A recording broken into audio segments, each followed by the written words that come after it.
if you think 10 years back, 10, 15 years, when Europe debt crisis, when everyone's talking about Europe, it was the South is terrible, the North is great. I look today, and Italian yields are significantly cheaper than the British and the French. Has the story flipped? Did the Southern Europe learn something? And is that now flowing through to other countries, the self-help story? Talk about Spain as an example. Yeah. So they have a 3% growth over the last couple of years, compared to maybe 1% in Northern Europe.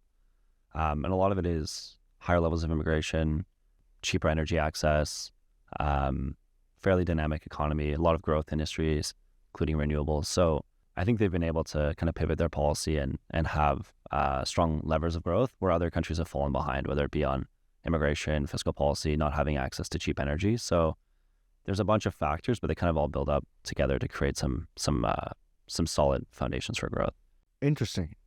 So I would add a couple of things to this discussion, because I think it's really easy to look at Europe and say, like, it's a collection of countries, but they're actually a highly integrated, like, we'll call it single economy, where either trade or investments are basically frictionless across borders. And, you know, when Christian, you're talking about that is like global architecture that the U.S. built, I think one of the most important aspects of it that led to actually interest rates globally coming down was that you basically had free capital market borders where, like, you could, if you were sitting in Japan or you were sitting in Europe and you didn't like the, you know, investment return prospects at home, you could, for very, very little cost, like negligible cost, go and get that exposure in the U.S., in emerging markets, wherever.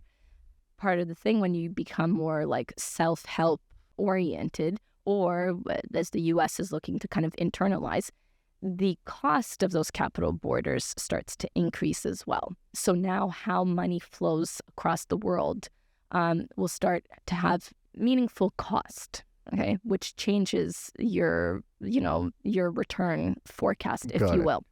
Now, in Europe, we're not seeing that happen within the bloc, right? So when you're talking about, for example, the pigs, you know, starting to do better, the South doing better, that's really coming because the North is starting to ramp up its investment. It makes a huge difference. But if I take this trend sort of from a bird's eye view, thinking about the 2010s, where monetary policy was extremely easy, or what we call accommodative, negative interest rates, QE of every single kind that you can imagine, and for a prolonged period of time, central banks were begging governments to borrow money and invest, but they weren't doing that. So you had low growth, low inflation. Now, central banks have ramped up interest rates and saying, guys, stop, and nobody's stopping. In fact, the taps are just getting turned on more. So what you realize is that the fiscal side dominates inflation and growth expectations, both positive and negative, in a much more meaningful way than monetary policy does. I love that you bring that because I think it looks like this is the era of fiscal dominance in some sense. Ultimately, muscular fiscal policy is really what pretty much every nation is kind of embarking on. But I guess the point is that when you look back to the 2010s, what was missing is that governments weren't flexing that fiscal muscle. So what you realize is that actually it is fiscal all the time, no matter what monetary policy is doing. Is it safe to say that QE and negative interest rates is an experiment that is probably going to be looked at very unfavorably? Personally, I don't think so. I think it's, we'll call it a tool that could come up at any point in time in the future when it will be needed. Because if you think about even something like yield curve control, it might surprise most people to know that the Fed had already done that, right, post-World War II. By suppressing real rates, that is how they managed to pay back the mountain of debt and rebuild Europe and rebuild Japan and build the interstate. The Marshall Plan cost money, but what about the interstate highway system in the U.S. and all the airport infrastructure and all that? All that good stuff was made possible because they suppressed real rates. They kept them artificially low. I kept wondering the same question too. Like, why wouldn't a government, when rates were so low, just issue billions of dollars of debt for 50 years and lock it in and invest in infrastructure? And now they wish they had done that at that time. I would assume that was the case, but there was a reticence. And are you saying that shift now where fiscal is really, can we like, at least for a foreseeable future, it doesn't look like anyone is into monetary policy to drive going forward? I think when we're talking about like the zero rates and QE, like that's a response to like an extreme economic shock. So we saw the same thing after COVID. So if we were to have another economic shock, I'm sure those tools would be brought out, and I'm sure they'd be quite effective coupled with fiscal policy. So I'd see that as like CPR for a patient that's under severe duress, and I think it would come back in that scenario, and it would be extremely effective. Even seeing coming out of the COVID shock when we had rates at zero, that was extremely stimulative for the housing sector and all the industries attached to that. So, and allowed a lot of corporates to refinance. So it's extremely powerful. It just used in specific instances. And you know what's fascinating about this, because I think it's also something that we need to keep in mind, especially when we look at the return potential, whether it's in equities or credit within bonds.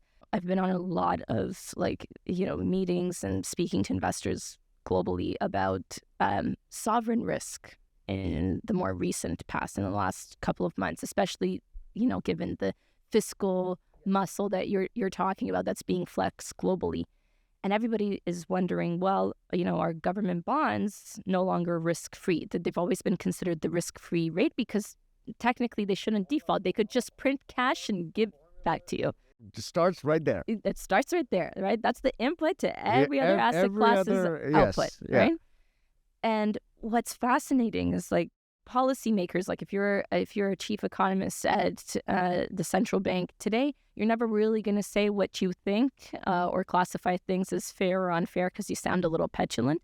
But it's funny that to hear how ex-policymakers are talking about it. And one fascinating example is actually from the former chief economist from the ECB, Peter Pratt. He actually, when asked the question about sovereign risk, especially for Germany, given how much money they're spending, he said, it's interesting how everybody forgets that in the pandemic and COVID, governments are the ones that bailed out the corporate sector. So corporate balance sheets look good today because of what we did. But it has to make you wonder that if push comes to shove, if investors are going to start punishing countries and countries' government bonds, what's going to happen to corporate tax rates? Suddenly, we won't be in a race to the bottom on that. Maybe we're going to start inching those back up, and you're going to see that as a global theme. And that's especially the case if this sort of, becoming more self-reliant, the environment that we're in now is actually going to, continue. It wasn't just a 2025 theme. I think you're going to find that investor in Japan that had no alternatives is suddenly not going to be there when there is some kind of sovereign debt crisis in your country, and you're going to have to figure out how to pay back the debt yourself. Painful cuts. There's going to be painful cuts. There'll be higher taxes. We're kind of seeing that today, I'd say, even like for a little bit. But there's a difference between countries that are spending on high multiplier, let's improve growth, like let's say potentially Canada, but definitely Germany, and that's been fairly reacted like positively versus countries like France or UK that are in a much weaker fiscal situation. Yeah. What you spend on also matters. 100%. That's true whether you're a government or whether you're a corporation. To that question, then, the wild card in global GDP, or particularly at least let's call the U.S. GDP to some degree, is the productivity to some degree. What do you guys think about that? To me, that's like the plug. It solves all equations, right? Exactly. If it's something is missing, how do we balance out the two sides of the equation? And if something's missing, we just call that productivity. Yeah. The thing is, it's so hard to measure. That we call it productivity as if it's something that we can control. And I personally am really skeptical that it is. Although I still love to criticize, the Canadian economy and say that it's been the least productive versus all its other peers over the last decade, I have to be honest and step back and look, well, actually, Canada has also had the highest population growth rate over that period versus its developed market peers. And you know what I mean? Like, so when you actually start being honest about how an economy either has grown or has changed over a period of time, what you realize is like productivity is something that we just use as a plug rather than like a measurable, manageable metric. Yeah, I really like that you brought up the population aspect there, because the long-term growth equation is just population plus productivity.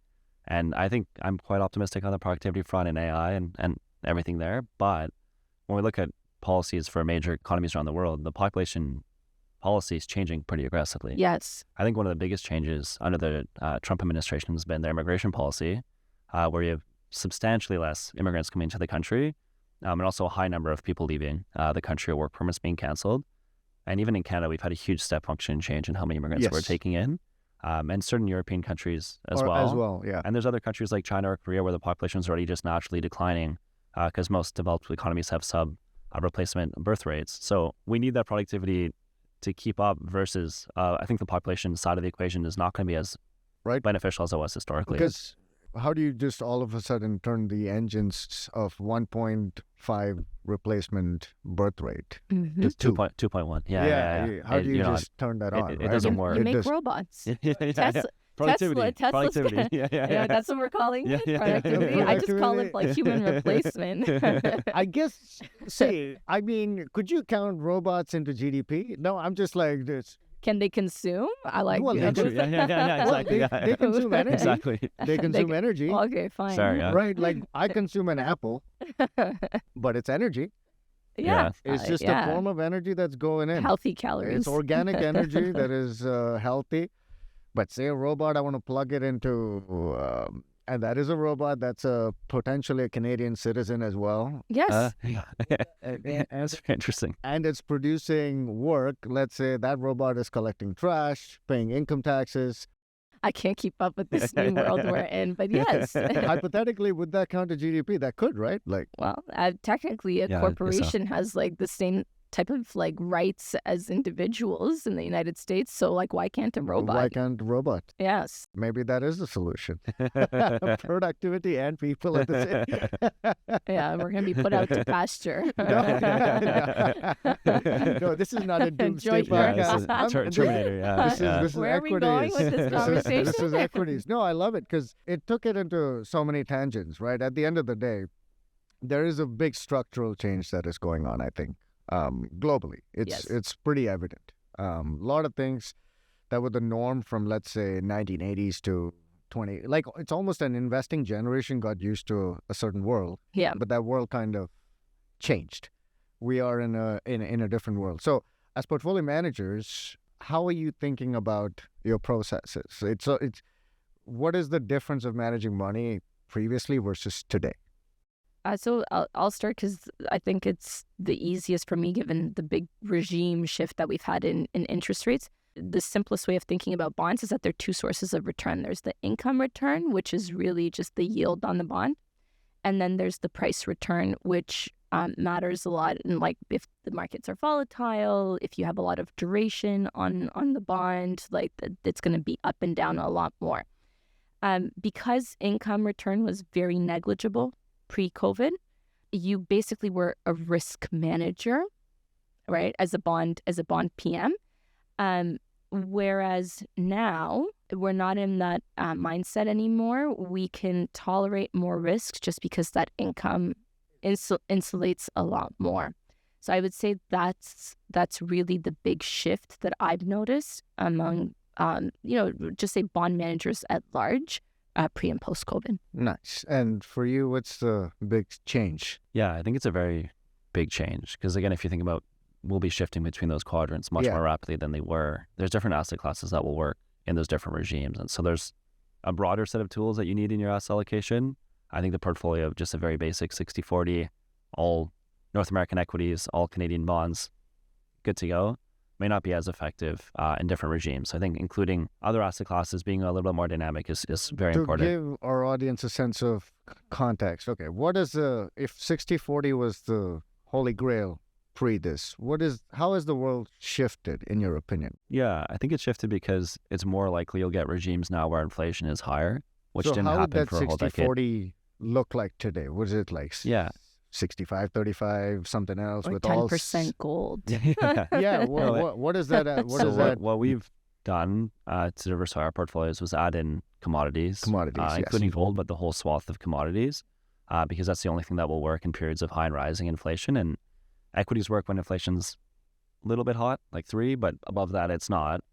I think, and then you have interesting commodities, like I think gold's a great example where, because we're no longer in the same geopolitical world we are in before, what is your stable source of value?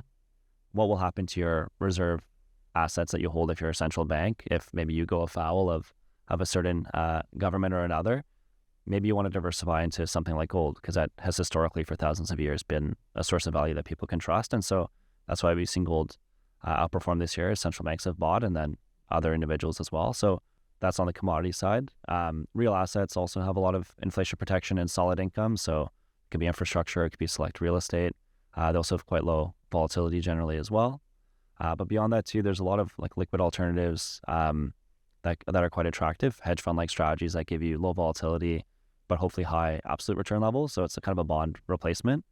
And then beyond that too, maybe how you structure your portfolio should change. So FX is a great example. For Canadian investors, it always made sense to keep your US dollar unhedged on your equity side, because it was a natural diversifier. I was going to ask you this question anyway, but let's dive into this. Yeah. Yeah. So historically, for at least the prior decade, if you had US equities but you're a Canadian investor, when US equities sold off, capital tended to flock into US treasuries, US assets, and the US dollar outperformed, especially versus Canadian dollar, which is seen as a more risky currency. Commodity currency. Exactly. Yeah. So that was like natural diversification. Mm-hmm. Your equities might be down 20%, but your FX is up. So for Canadian investor, it doesn't look as bad. What we saw this year, especially around Liberation Day, they both is US dollars sold off with equities. With equities. So that was a big scare for everyone around the world who's invested in US equities, which is absolutely everyone. Hey, maybe we should consider hedging in the future. And we've seen some headlines from Canadian pensions as well, because if it's not going to provide you with that diversification, or maybe your domestic currency will do well for its own idiosyncratic reasons, you have to be a little bit more dynamic there. So I think that whole currency equation is one that you could have just not paid any attention to for the prior decade, but I think now it's quite relevant. So going forward, from the currency standpoint, how should investors approach this USD CAD pairing? Because it depends on both countries, We could do a lot of things policy-wise that could make our currency stronger, or they could do stuff that could make theirs weaker or stronger, whichever way. Let's break down both. Let's start with Canada. What could we do to make the CAD? Because it's always been a commodity currency, but let's say we do. Yeah. So the commodity correlation's been kind of non-existent over the last several years. Mostly because we're no longer massively investing in the oil patch. Yes. Maybe that switches back, right? So I think that's interesting. Or not just oil, right? All commodities. Yeah. I think the biggest changes we've seen under the new administration, first was Bill C5, which allowed for the fast tracking of new infrastructure projects and a centralization of those decisions. And we're supposed to now see a rollout of major infrastructure projects. What's the difference between pre versus post? Pre would take an extremely long time. And when you talk to some Canadian politicians, they'll say the old administration wanted to get them to no, and the current administration wants to get to yes. So I think that's a big change. A lot of investors, I think, are still skeptical of this change, but to me, it's kind of a 0 to 1 moment. If policymakers before tell you, I don't really want to do this, and now they say, I'm going to make it happen, usually you want to bet on the side of the policymaker. So I think it's quite positive for Canada.